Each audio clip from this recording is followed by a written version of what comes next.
This movie is presented by System Verilog Academy, and please do subscribe our channel for more System Verilog design verification and UEM videos. Also visit our website at systemverilogacademy.com to find more System Verilog courses and training programs. You will go through a simple example of writing an assertion in a module and doing a simulation, and purposefully we will violate the assertion and see how errors are flagged in the simulation. So here is a design module named command selector. Its functionality is very simple in this case. Here we are trying to implement this command selector as a selection of command between read and write.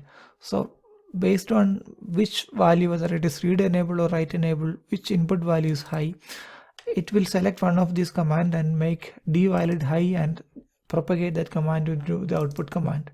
So the output command is a type of command cmd_t, which is an enumeration. So it got 4 different values like idle, read, write and invalid.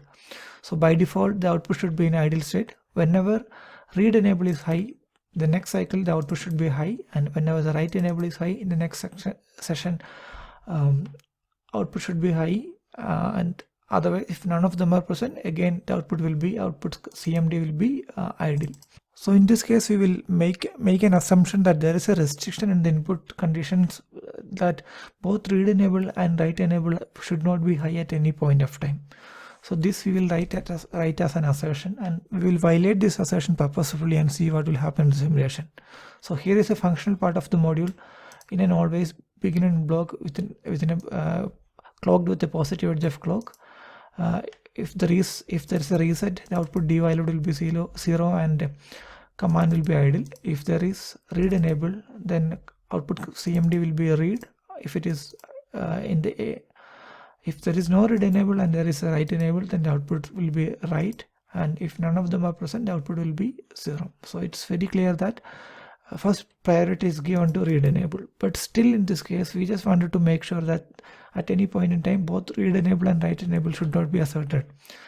So this is written as a assertion here. So we have written a property one at a time, and its clocking event is at positive of clock, and it's a simple boolean expression writing this property saying read enable and write enable, the logical AND between read enable and write enable should not be high at any point in time. Therefore if both of them are high, then this will be 1 and it will violate the assertion.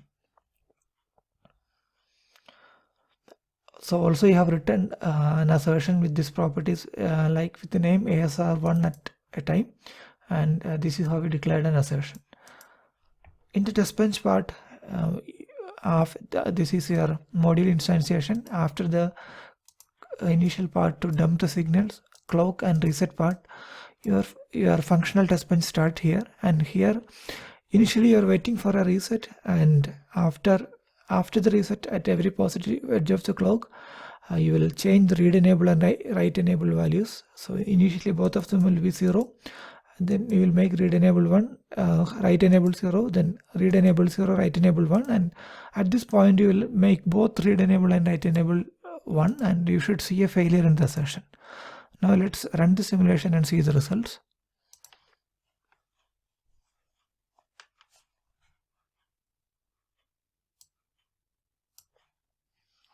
So here is a waveform. This is a point where the reset is deasserted, and from here onwards you can see your read enable and write enable is getting changed accordingly as per described in the test bench part.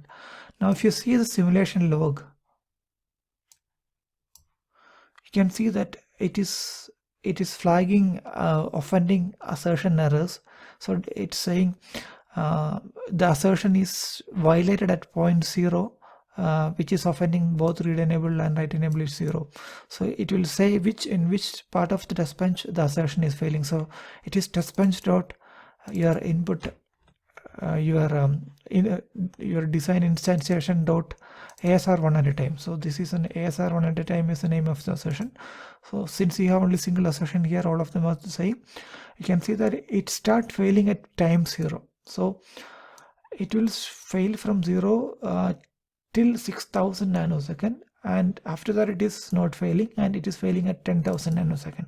So this failure was expected because we are purposefully making both read enable and write enable high at this point of time.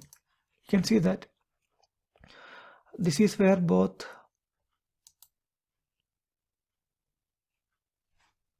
so this is a read enable, and this is a point where both your read enable and write enable is set high from the test bench. So it will be sampled in the clock which is coming at time 10,000 nanosecond, and here the assertion should give a failure.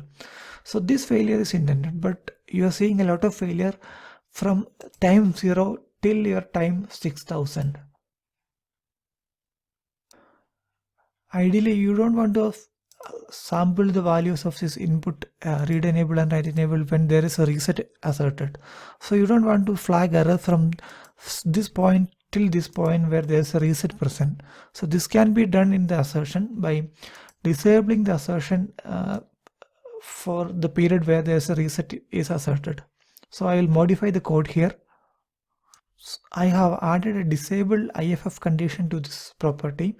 So this is a generalized syntax to add a disabled condition to a property. After the clocking event, you can give a disabled IFF condition. So this property will be disabled at this point when this condition is satisfied. So when the reset is low, this whole property will be disabled, and as this property is disabled, it will not fail an assertion error at this point of time. Now if I run the simulation again here, you can see that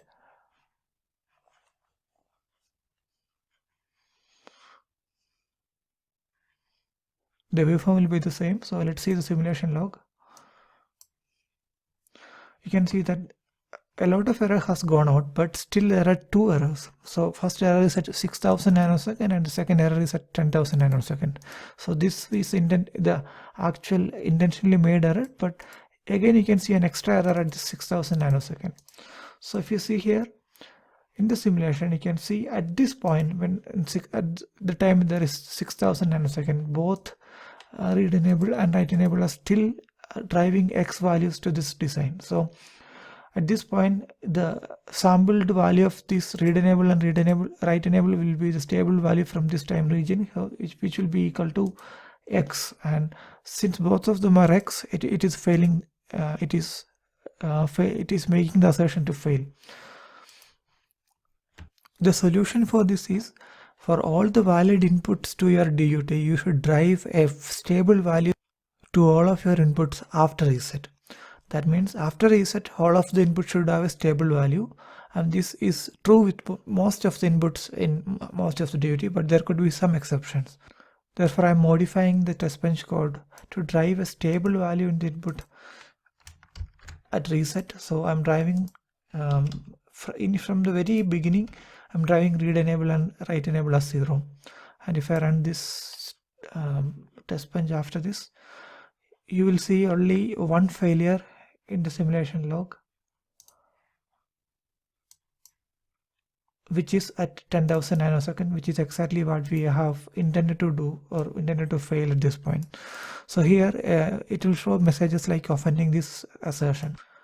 You can make these messages as error messages or warning messages either by using scripts in your running simulation running scripts, or by using system verilog functions. In the next lecture, we will slightly modify these assertions so that we are separating the assertion from this design module and writing it into a different module. That's the end of this video, and if you like the video, please do subscribe our channel and also visit our website at systemverilogacademy.com to find more System Verilog courses and training programs. Thank you for watching.